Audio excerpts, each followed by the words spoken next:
Yun nga guys, share ko sa inyo kung ah, background check lang kung paano ako na-hired as seafarer, kahit na wala akong experience ng 3 star o 5 star hotel.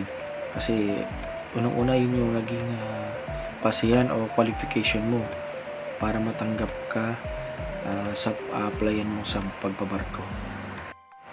Yun nga guys, trabaho ko sa isang production or commissary. Almost 6 years ako doon. Ang position ko doon is sandwich assembler. Hindi lang din sandwich, meron din kami mga pasta, mga salad. Yun yung mga ginagawa namin ngayon. Doon yung sa cold kitchen. Then 2018 nagpasyahan ko mag-resign. Kasi naisip ko nun parang nagsasawa na rin, parang ulit-ulit na lang din. So naisip ko na lang magnegosyo. 2019, 2020, 2021, 2022, doon yung kasagsagan ng pandemic. So meron akong kaibigan na push sa akin magbarko. So sabi ko sa kanya, parang hindi ko yata linya yung pagbabarko kasi nga mahina yung loob ko sa mga ganong aspeto, yung malayo, tapos panibagong pakikisama, tsaka hindi ko wala talaga sa isip ko yung mabarko kasi kagaya nga din may nababalitaan na tayo sa ibang bansa yung mga nangyayari sa mga OFW natin, bilang may namamatay. Kaya hindi ako guys na wala talaga sa isip ko yung OFW pag-iibang bansa o seafarer. So itong kaibigan ko is kulit na kulit talaga sa akin. Sabi niya nung time na pahupa na yung pandemic, sabi niya, pre, mag-apply ka, subukan mo lang kasi wala namang mawawala pag trinay mo. So ako nung nagbi-business na talaga ako noon, yun nga, nagtitinda ako ng manok, baboy, mga condiments, mga gulay, and then nagprito na rin ako ng manok. Yun yung naging last ko na business.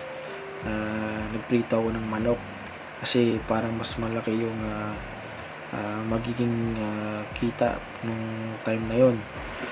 Ayun, dahil nga sa kakakulit ng kaibigan ko, so nag-decide na din ako mag-apply ng trabaho nun. Tapos may isa rin akong kaibigan na nakapagbarko na rin, nangingi ako sa kanya ng sea truck. Doon ako nagsimula mag-fill up. Then naghintay ako ng pinilapan ko yun, naghintay ako ng almost 1 year. So ang tagal. So ang ginawa ko nun, yung time na yun, kahit nagnegosyo ako, kumuha ako ng tao, then nag-apply ako ng pastry or baker kasi nung time na yun parang mas kailangan ng may experience ka, mas kailangan ng pastry sa barko. So tinanong ko mag-apply ulit sa isang production, hindi ko nababanggitin yung pangalan. So 1 year ako nagtrabaho doon. After 1 year, 2022 October, doon ako nakatanggap ng email sa isang sa agency na yon. So after ng email, nag-interview sa akin. Then pag-interview, hindi ko rin alam kung nakapasa ba ako o hindi. Kasi parang feeling ko halos lahat hindi ko na rin nasagot yung mga question niya. Kasi parang ramdam mo naman yan kung tanggap ka talaga o hindi. So naghintay ako ng almost 3 days. Pagdating ng 3 days na yun, after 3 days, doon nakatanggap na ako ng email na hired na nga daw ako. So pero guys, ito naman, habang hinihintay ko pa yung time na yun, kasi gusto ko rin makapasa sa company na yun eh. Pero nung nung hindi pa siya nag-email, nag-apply din ako sa mga ibang agency. Actually guys, ito sa isang company na in-applyan ko, which is itong MSC. Actually, natanggap din ako doon. Utility. Kaya lang ang problema doon, wala akong Siemens book, wala akong any requirements for passport lang kasi dala ko doon nung time na yon. So itong kay Royal Caribbean nga, una hinahanap na niya ako passport. Saka nung sinabi ko na may passport na ako, nung na-hired na ako, saka na ako binigyan ng mga list of requirements para asikasuhin ko na lahat ng requirements ko na nung time na yon. So ano pa ba? Yun nga guys, huwag kayong ito lang masabi ko, huwag kayong susuko, tuloy-tuloy nyo lang yung pangarap nyo. Kagaya ko, walang experience ng 3-star hotel, 3-star hotel, 5-star hotel. Wala akong experience na yun, puro experience lang. And then ito pa pala guys, hinanapan pa pala ako nung nag-interview sa akin, hinanapan pa ako ng mga certificate, which kagaya ng NC2. Buti na lang medyo ang panglaban ko lang dun sinabi ko lang is puro job experience lang ako.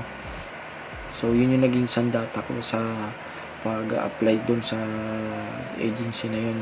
Kaya ngayon guys, ito ngayon naghintay na ako ng second contract. Tuloy-tuloy lang natin dyan sa mga aspiring natin dyan. Huwag kayong mawalan ng pag-asa.